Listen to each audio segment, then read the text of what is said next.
Break नंतर तुमचं पुन्हा एकदा स्वागत। तुम्ही पाहताय न्यूज 18 लोकमतवर बडे मुद्दे। मराठवाड्यातला मराठा समाज आरक्षणाच्या मागणीसाठी सातत्याने लढा देतोय। हैदराबाद संस्थानात मराठा समाजाला आरक्षण मिळत होतं, मात्र आता ते आरक्षण मिळत नसल्याने मराठा समाजात अन्याय झाल्याची भावना आहे। कुणबी आणि मराठा एक आहेत असा मुद्दा सातत्याने मांडला जातोय। विदर्भातल्या मराठ्यांना कुणबी म्हणून आरक्षण मिळत असताना मराठवाड्यातल्या मराठ्यांवर अन्याय कशाला असा प्रश्न विचारला जातोय।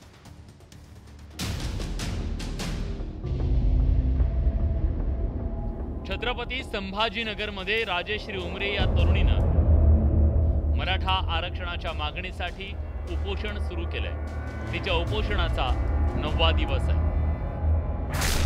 हैदराबाद गॅझेट लागू करा, EWS पूर्ववत करा, मराठवाड्यातल्या शेतकऱ्यांच्या मुलांना मोफत शिक्षण द्या, या मागण्यांसाठी राजेश्रीनं उपोषणाचा मार्ग निवडलाय। मराठवाडा मुक्तीसंग्राम दिनाच्या आधी सरकारनं निर्णय घ्यावा अशी मागणी राजेश्रीनं केली आहे। जर का आमच्या या मागण्या येत्या 17 सप्टेंबरपर्यंत मान्य नाही केल्या तर 18 सप्टेंबरची पहाट तर मी पाहणारच नाही, पण 17 सप्टेंबरला मराठवाडा मुक्तीसंग्राम दिनानिमित्त एकाही मंत्र्यांना ध्वजारोहण करता येणार नाही अशी परिस्थिती मराठवाड्यामध्ये निर्माण झालेली तुम्हाला पाहायला भेटेल। विदर्भातला मराठा ओबीसी आहे, मग मराठवाड्यातला मराठा ओबीसी का नाही असा सवाल मनोज जरांगे पाटील सातत्याने विचारतायत। जरांगे पाटील यांनी कोणत्या मागण्या केल्या त्यावर नजर टाकूया। निजामाच्या नोंदीनुसार मराठवाड्यात कुणबी प्रमाणपत्र द्यावं, मराठवाड्यातल्या मराठ्यांना सरसकट कुणबी प्रमाणपत्र द्यावं, निजामाच्या नोंदी चेक करून मराठा आणि कुणबी एक आहे हे सिद्ध करावं। माझ्या गरीब मराठ्यांसाठी या मागण्या योग्य आहेत आणि मी काय हटत नाही, उलट मी बदल करणार आहे थोडा की 17 सप्टेंबरला मुक्तीसंग्राम दिनाच्या दिवशी आमरण उपोषण सुरू करायचं। मनोज जरांगे पाटील यांनी मांडलेले मुद्दे मराठवाड्यातील मराठा समाजाला पटलेत आणि त्यामुळे जरांगे पाटलांना मराठवाड्यातल्या मराठा समाजानं मोठ्या प्रमाणात साथ दिली। आता राजेश्री उमरेनं मराठा आरक्षणासाठी आमरण उपोषण सुरू केलंय। मराठवाड्यातल्या मराठा समाजाला आरक्षण तातडीनं हवंय, कारण मराठा समाज प्रामुख्यानं शेतीवर अवलंबून आहे। मात्र शेती तोट्यात असल्यानं समाजाची आर्थिक स्थिती बिकट झाली, परिणामी मराठा समाजातल्या तरुण तरुणींचं उच्च शिक्षण होऊ शकत नाहीये। चहू बाजूंनी कोंडी झाल्यानं अन्याय झाल्याची भावना निर्माण झाली आणि मराठा समाजाला आता आरक्षणाचा त्यामुळेच हात हवाय। Bureau report, news 18 Lokmat.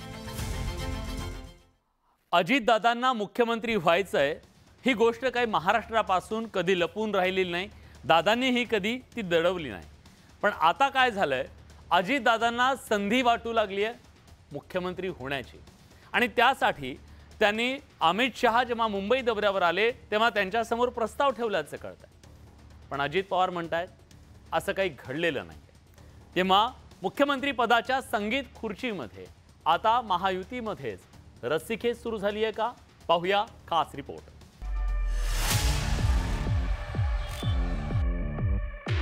उपमुख्यमंत्री अजित पवारांनी त्यांचं जोरदार ब्रँडिंग सुरू केलंय। जनसन्मान यात्रेच्या माध्यमातून अजित पवारांनी मतदारांसोबत संवाद साधला, सरकारी योजनांची माहिती देऊन मतदारांचा विश्वास संपादन करण्याचा प्रयत्न केलाय।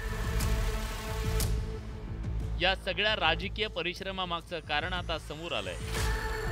अजित पवार यांनाही आता मुख्यमंत्री व्हायचंय। त्यासाठी अजित पवार यांनी बिहार पॅटर्नचा दाखला देत महायुतीत विधानसभा निवडणूक झाल्यानंतर मुख्यमंत्री म्हणून माझं नाव घोषित करावं असं अमित शहांना सांगितलं। ही बातमी माध्यमातून पसरल्यानंतर राजकीय चर्चांना उधाण आलं। मात्र अजित पवार यांनी अशी कोणतीही चर्चा झाली नसल्याचा दावा केला। त्या बातमीच्या संदर्भामध्ये तुम्ही विचारताय, मला त्याच्याबद्दलची काही माहिती नाही, अशी काही चर्चा झालेली नाही। जरूर मी अमित भाईंची भेट घेतलेली होती, कारण ते आपल्या मुंबईमध्ये आलेले होते, वेगवेगळ्या गणेशाचं दर्शन घेण्याच्या निमित्तानं आलेले होते। अजित पवारांनी बिहार पॅटर्नची बातमी खरी नसल्याचं सांगितलं। जागा वाटपाची चर्चा अजूनही सुरू असल्याची माहिती अजित पवार यांनी दिली। मात्र त्या बातमीनंतर सर्वत्र चर्चा सुरू झाल्यानं विरोधकांनी अजित पवारांना डिवचण्याची आणि महायुतीला टोले लगावण्याची संधी साधून घेतली। अजित पवार यांच्या पोटातलं अखेर ओठावर आलंच असं विरोधक म्हणतायत। 25 होत आहेत म्हणजे सुरुवात आहे, आलवेलायक आहे। 25 जागावर जर मैत्रीपूर्ण लढत होत असेल, अजून निवडणुकीचे सीट वाटपाचं सीट शेअरिंगचं काम सुरू होण्यापूर्वी 25 जागावर यांचं ताळमेळ नाही। 25 जागावर एकमेकांच्या विरुद्ध उभे ठाकत आहेत। विधानसभा निवडणुकीच्या तोंडावर आता राजकीय घडामोडींना वेग आलाय। महायुती आणि महाविकास आघाडीकडून जोरदार मोर्चे बांधणी सुरू झाली आहे। मात्र दोन्ही बाजूंसाठी एकच मुद्दा कळीचा ठरणार आहे आणि तो म्हणजे मुख्यमंत्री कोण आणि मुख्यमंत्री पद मिळवण्यासाठी कोणता पॅटर्न असणार। आता या प्रश्नांची उत्तरं निकालानंतर मिळणार आहेत हे निश्चित। Bureau report, news 18 Lokmat. विधानसभा निवडणुकीच्या काळामध्ये सगळ्यात महत्त्वाचा मुद्दा कुठला ठरणार आहे माहिती आहे? तो मुद्दा आहे जागा वाटपाचा। कारण या जागा वाटपावरून आता एक मोठा तिढा निर्माण होऊ शकतो, महायुतीत सुद्धा महाविकास आघाडीत सुद्धा। आणि यावर महायुतीनं एक तोडगा शोधल्याची चर्चा आहे। प्रस्ताव आहे 25 जागांवरती मैत्रीपूर्ण लढतीचा आणि राज्यातल्या भाजपच्या नेत्यांनी हा प्रस्ताव ठेवल्याची चर्चा आहे। मात्र उपमुख्यमंत्री अजित पवार यांनी या बातमीत तथ्य नसल्याचं म्हटलंय। तर महायुतीत 25 जागांवर मैत्रीपूर्ण लढती झाल्यास आमच्या 25 जागा फिक्स झाल्याचं जयंत पाटील म्हणतात। विधानसभा निवडणुकांच्या पार्श्वभूमीवर जागा वाटपाची चर्चा सुरू झाली आहे। महायुतीतले 3 पक्ष किती जागा लढवणार हा सध्या मुद्दा कळीचा बनलाय। तर केंद्रीय गृहमंत्री अमित शहा नुकत्याच 2 दिवसांच्या मुंबई दौऱ्यावर येऊन गेले। दौरा आटोपून दिल्लीला रवाना होण्यापूर्वी शहांनी मुंबई विमानतळावर महायुतीच्या नेत्यांची बैठक घेतली। त्या बैठकीत विधानसभा निवडणुकांच्या अनुषंगानं चर्चा झाली। एकाच विधानसभा मतदारसंघात तिन्ही पक्षातील विविध नेते इच्छुक असल्यानं महायुतीची खऱ्या अर्थानं डोकेदुखी वाढली आहे। तिकीट मिळवण्यासाठी अनेक जण पक्षाला रामराम करतात। या पार्श्वभूमीवर सोमवारी झालेल्या बैठकीत राज्यातल्या भाजपच्या नेतृत्वानं केंद्रीय गृहमंत्री अमित शहांसमोर एक प्रस्ताव ठेवला। त्यात किमान 25 जागांवर मैत्रीपूर्ण लढत व्हावी असं भाजपच्या नेतृत्वानं म्हटलंय। तर ही चर्चा फक्त माध्यमांमध्ये असल्याचं अजित पवार म्हणाले। आम्हाला तुमच्याकडनंच या बातम्या ऐकायला मिळतात, वाचायला मिळतात किंवा यांनी असं ठरवलं तसं ठरवलं। सध्या आमचं लक्ष ह्या योजना आम्ही ज्या दिलेल्या आहेत त्या लोकांच्यापर्यंत पोहोचवणं, त्या योजनांचा फायदा महायुतीच्या सर्व घटक पक्षाकडनं कसा जास्तीत जास्त लाभार्थींना देता येईल तो प्रयत्न करणं। माजी केंद्रीय मंत्री आणि भाजपचे नेते रावसाहेब दानवेनेही सगळ्यांना एकत्र घेऊन लढणार असं सांगितलंय। भारतीय जनता पार्टीनं एनडीए सह सर्व मित्र पक्षासोबत निवडणुकीची व्यूहरचना केलेली आहे।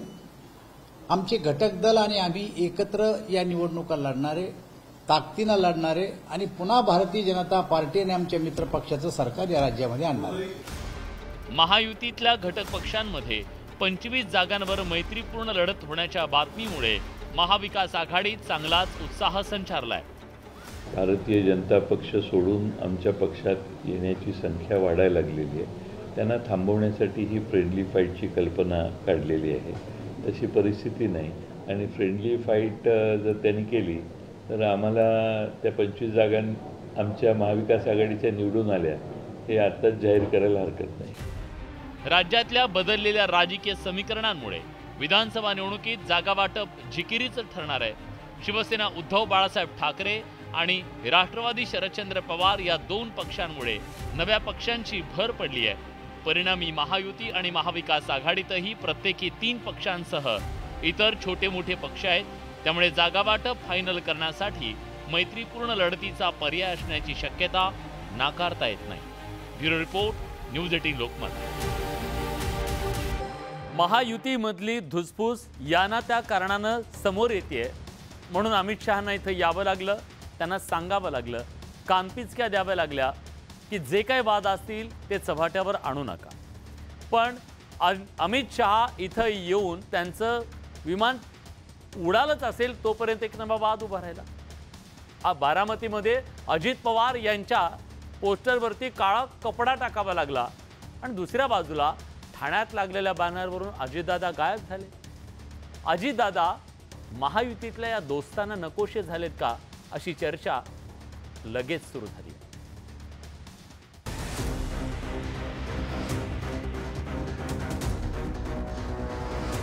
बारामतीत दादांच्या फोटोवर काळा कपडा, ठाण्यात भाजपच्या बॅनरवरून दादा गायब। दादा मित्रांनाच नकोसे झालेत का? बारामतीतल्या एकनाथ गणेश फेस्टिवलसाठी लावलेल्या या दादांच्या फोटोवर काळा कपडा झाकला गेला आणि एकच गजब झाला, कारण हे घडलंय खुद्द दादांच्या बारामतीत। उपमुख्यमंत्री अजित पवारांना 3 ते 4 वेळा कार्यक्रमाला येण्याची विनंती केली, पण त्यांनी कार्यक्रमाकडे पाठ फिरवली, त्यामुळे कार्यकर्त्यांनी मग बॅनरवरच काळा कपडा टाकला। या घटनेनंतर पोलिसांनी शिवसेनेचे पुणे जिल्हाध्यक्ष सुरेंद्र जेवरेंना ताब्यात घेतलं। दादांनी बारामतीतल्या छोट्या मोठ्या गणेश मंडळांना भेट दिली, परंतु जिथे गोरगरीब जनतेचं काम होणार आहे अशा एकनाथ गणेश फेस्टिवलला जाणीवपूर्वक भेट द्यायचं टाळलं, त्याचं उद्घाटन करायचं टाळलं। त्यामुळे आमच्या एकनाथ शिंदे साहेबांचा या ठिकाणी अपमान झालेला आहे असं आमचं म्हणणं आहे। या घटनेनंतर अजित पवारांच्या राष्ट्रवादीचे कार्यकर्ते आक्रमक झाले। शिवसेनेचे जिल्हाध्यक्ष सुरेंद्र जेवरेंचा फोटो असलेले बॅनर राष्ट्रवादीच्या कार्यकर्त्यांनी फाडले। राष्ट्रवादीच्या या कार्यकर्त्यांना पोलिसांनी ताब्यात घेतलं। एकीकडे बारामतीत शिवसेना राष्ट्रवादीच्या कार्यकर्त्यांमध्ये ही धुसफूस सुरू असताना तिकडे ठाण्यात बॅनर वॉर सुरू असल्याचं दिसलं। ठाण्यात भाजपनं लावलेल्या बॅनरवर मुख्यमंत्री एकनाथ शिंदेंचा फोटो लावण्यात आला, पण अजितदादांचा फोटो गायब झाला।